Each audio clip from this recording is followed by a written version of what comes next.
কেন্দ্রীয় বঞ্চনার অভিযোগে সরব তৃণমূল, আম্বেদকর মূর্তির পাদদেশে সেখানে ধর্ণা চলছে। আর অন্যদিকে রাজ্যে আবার 2,29,000 কোটি টাকার হিসেবে গরমিল। একদিকে তৃণমূলের দেখা যাচ্ছে ধর্ণা চলছে, আর অন্যদিকে আবার দেখা যাচ্ছে যে রাজ্যে 2,29,000 কোটি টাকার হিসেবে গরমিলও রয়েছে।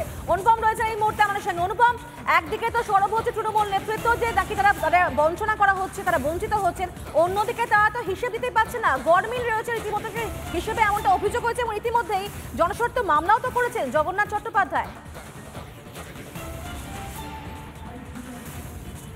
দেখো, এই গোটা বিষয়টা নিয়ে আমরা শিল্পমন্ত্রীর সাথে কথা বলেছিলাম এবং অবশ্যই আমাদের সাথে অর্থমন্ত্রীও ছিলেন।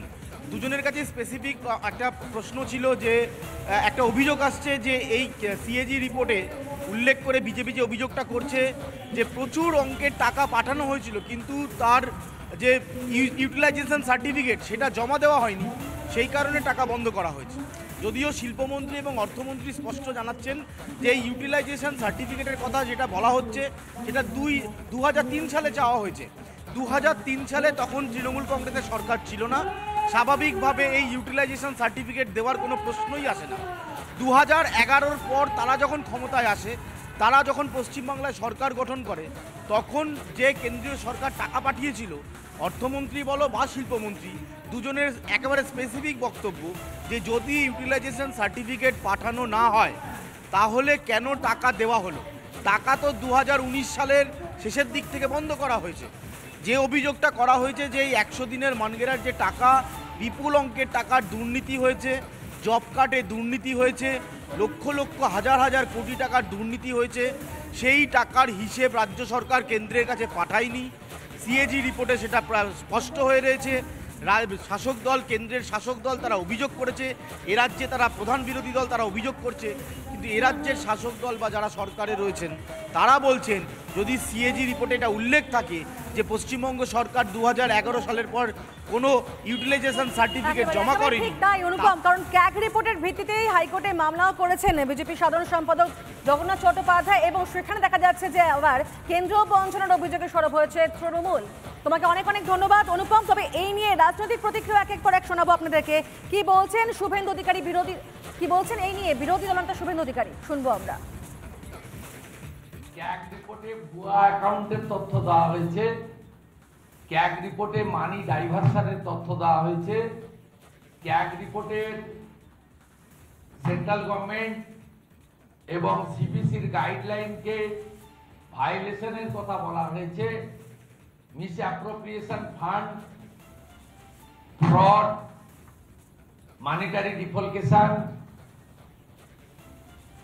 একেবারে স্কিমেটিক ফান্ডকে ডাইভারশন করে মিসেলেনিয়াস এক্সপেন্ডিচার, সব ধরনের চুরি, জোচ্চুরি, দুর্নীতি, ভ্রষ্টাচার তার ছত্রে ছত্রে ক্যাগ রিপোর্টে আছে।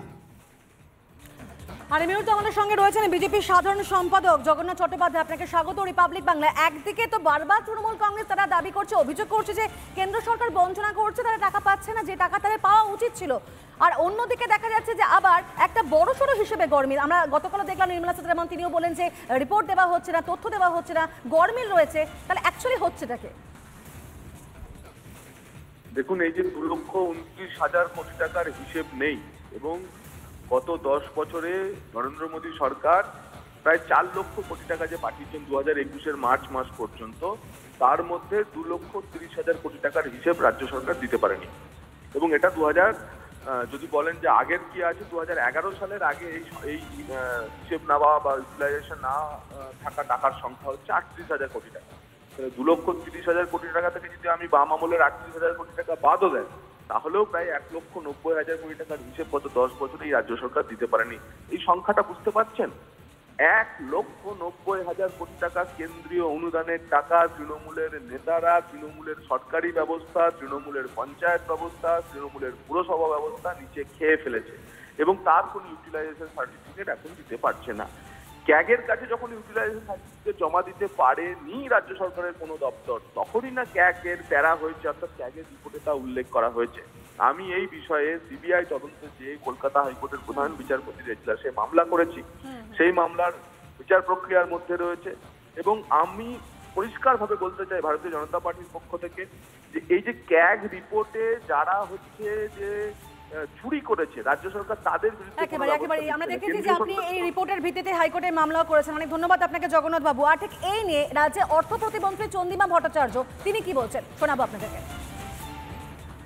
রিপোর্ট নিয়ে বিধানসভায় আলোচনার কোনো প্রশ্নই ওঠে না, কারণ এই ক্যাগ রিপোর্ট 2002-03 সাল থেকে 2021 সাল অবধি তার নাকি কেউ ইউটিলাইজেশন সার্টিফিকেট দেয়নি। বলুন তো তাহলে কেন্দ্রের সরকার ইউটিলাইজেশন সার্টিফিকেট পায়নি, তা সত্ত্বেও বছরের পর বছর টাকা দিয়ে গেছে।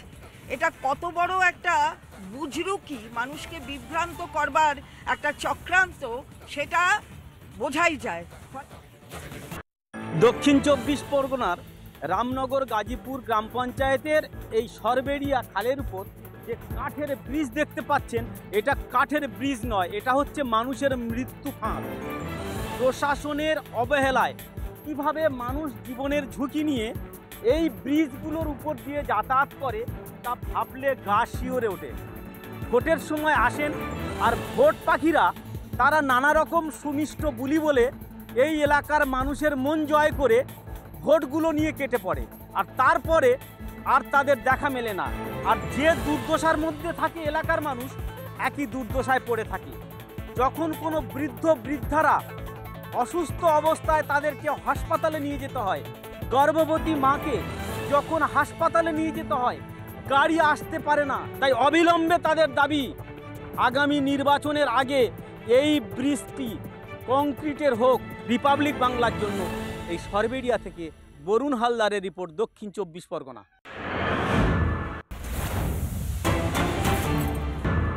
ক্যাগ নিয়ে লাগাতার যেই সমস্যা দাঁড়া বেঁধেছে এবং সেটা নিয়ে দীর্ঘদিন ধরে বিজেপি পরিষদীয় দলের তরফে একটা কর্মসূচি নেওয়ার কথা ভাবছিল এবং এই মর্মে আজকে বিধানসভার অভ্যন্তরে বিজেপি পরিষদীয় দলের তরফে মূলত মুলতবি প্রস্তাব আনা হয়, কিন্তু দেখা গেল সেই মুলতবি প্রস্তাব পাঠ করতে দেওয়া হলো না এবং সেটা নিয়ে আলোচনাও করতে দেওয়া হলো না। এবং তারই প্রতিবাদে আজকে বিজেপির তরফে হাউসের অভ্যন্তরে দীর্ঘক্ষণ ধরে বিক্ষোভ দেখানো হয়।